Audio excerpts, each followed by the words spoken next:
In this video, we'll cover identifying non-reporting optimizers in unmapped PV systems.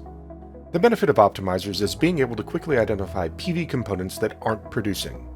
But in situations where the site wasn't mapped during installation, we only have the logical layout to work with.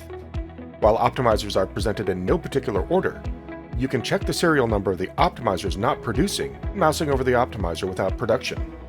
You can use this serial number to verify the optimizer on site. You can use SolarEdge Go by selecting Connect to Existing, connecting to the inverter, select Maintenance, Diagnostics, Optimizer Status, in either reporting or non-reporting optimizers.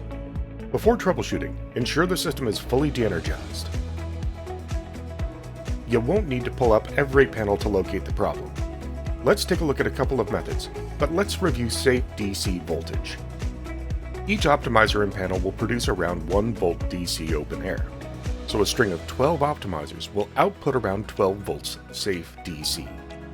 So a string of 12 with one optimizer down will measure around 11 volts open air. To find that optimizer, we can employ two different methods. The first method is to divide and conquer. Use a jumper to divide the string in half and look for the section that is missing SafeDC voltage. The second method is to cover one panel at a time with cardboard or a cargo blanket. Cover one panel at a time and measure safety voltage. If SafeDC voltage drops by 1 volt DC, the panel and the optimizer are good to go.